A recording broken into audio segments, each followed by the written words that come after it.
back to my channel. Today we're going to make an easy stuffed cannelloni.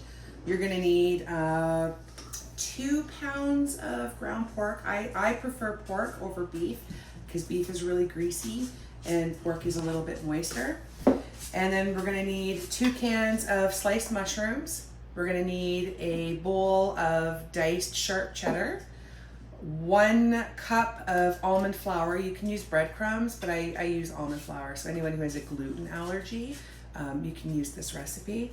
There are 2 eggs, 1 teaspoon of salt, 1 teaspoon of garlic powder, and 2 cans of pasta sauce. I've got compliments here because that's the kind of girl I am. I have 1 zesty one and 1 for cheese. So this is what we're going to start with doing right now. We're going to take 1 can. We don't drain the juice. Okay, we use it. We pour it on the bottom of the roasting pan, just like that. Spread the mushrooms out.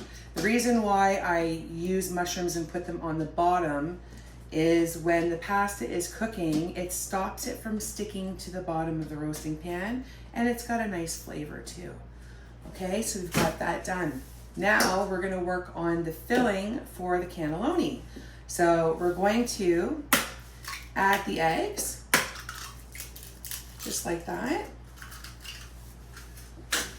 We're going to mix in the flour, the almond flour, and then the salt, the garlic powder, and the cheese. And that's going to go into the filling.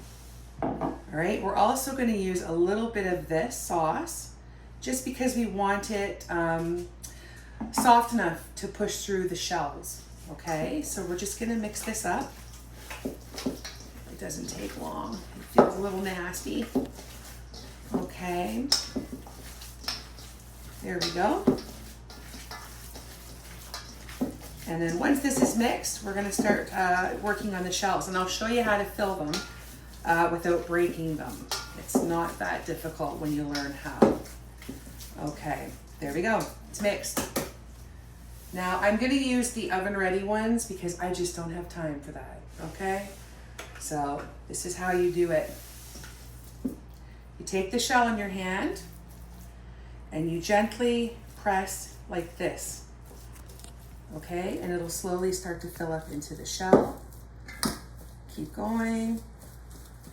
It can be a little bit of a long process, but you get quick at it.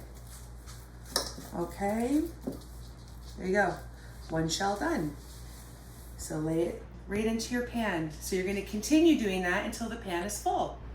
Okay, so all the noodles are done. I had leftover meat, so I made some meatballs to go on top.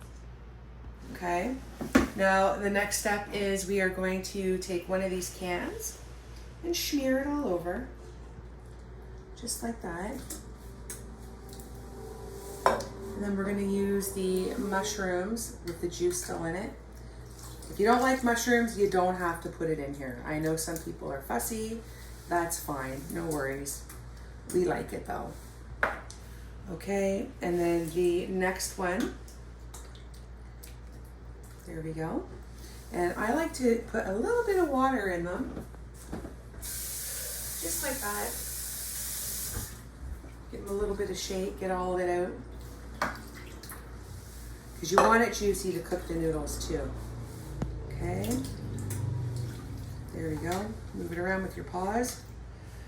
Perfect. Okay, and then the last step that we have is the cheese. So I have a mix of the sharp cheddar and the mozzarella, and we're just gonna smother the top just like this. If you like cheese, you're gonna love this. My son Max loves cheese. Okay, get it all up in there. There we go, it's looking really nice. I've set my oven to 350 degrees. Okay, we can get a close-up of that before it's done. There we go. The oven is set for 350, and I'm going to put it in right now and come back and check on it in about an hour and a half.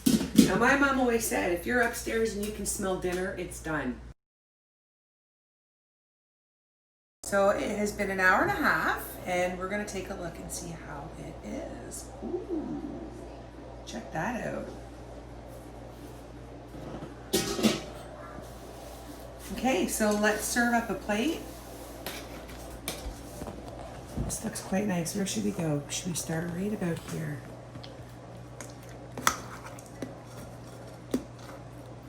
Oh yeah.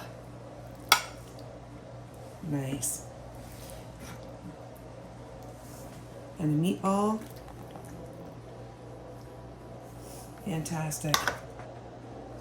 And that is stuffed cannellonis.